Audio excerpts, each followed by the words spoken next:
হয় তেৰছগোৱালা ডাঙৰীয়াই এই অভাৰব্ৰিজ বিষয়ে তেওঁলোকে আবেদন কৰিছিল, ডিপাৰ্টমেণ্টক কৈছিল, কিন্তু আচল কথাটো আপোনাক জনাইছোঁ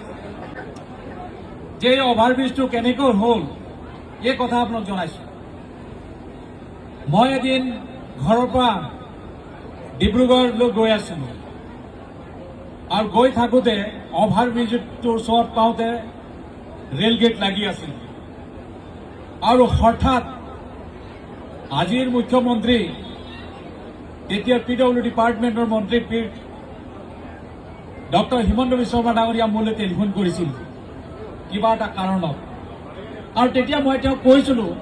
যে এটা ৰেল গেট আছে মোৰ ঘৰৰ ওচৰত, তাতে ৰখি আছোঁ। তেতিয়া কথাখিনি হ'ল আৰু হোৱাৰ পিছত কেইদিনমান পিছত PW ডিপাৰ্টমেণ্টৰ মানুহ আহি মোৰ ঘৰলৈ আহিছিল আৰু কৈছিল তেওঁ যে ডক্টৰ হিমন্ত বিশ্ব শৰ্মা ডাঙৰীয়াৰ লগত কথা হৈ থাকোঁতে কোনটো ৰেল গেট বন্ধ আছিল, আৰু তেতিয়া মই পাহৰি গৈছিলোঁ, কাৰণ আমি ঘৰৰ পৰা ওলালে কেইবাটাও ৰেল গেট পাওঁ, কাৰণ লাহোৱাত এনি টাইম আমি যেতিয়াই যাওঁ ৰেল গেটটো লাগিয়ে থাকে, আৰু সেইকাৰণে মই কৈছিলোঁ যে মইতো পাহৰিলোঁ কোনটোৰ কথা কৈছিলোঁ, কিন্তু মই ভাবোঁ এইটো যদি আহিছে ইয়াৰে জোখমাক এটা কৰক, মাধৱপুৰত ৰেল গেট এটা বৰণীয়া সেতু এটা হ'ব লাগিব।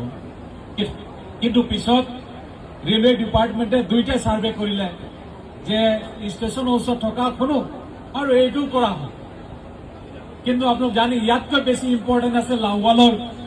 আমাৰ ৰেল ক্ৰচিংটো, নহয় জানো পাঙ্গি ডাঙৰীয়া? বিকাশ পাঙ্গি ডাঙৰীয়া জানে আমাৰ এই ৰেল ক্ৰচিং দুটাতকৈ বেছি ইম্পৰ্টেণ্ট আছিল লাহোৱাল, কিন্তু মুখ্যমন্ত্ৰী ডাঙৰীয়া মানে সেই সময়ত PW ডিপাৰ্টমেণ্টৰ মন্ত্ৰী আছিল আৰু কথাটো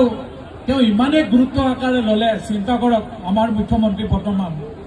যে তেলি ঘৰৰ ওচৰত থকা এই ৰেল ক্ৰচিঙত এটা অভাৰব্ৰিজ অৰ্থাৎ উৰণীয়া সেতু হ'ব। তাৰপিছত নিশ্চয় ইয়াৰ বিধায়ক তেৰছগোৱালা ডাঙৰীয়া আছিল,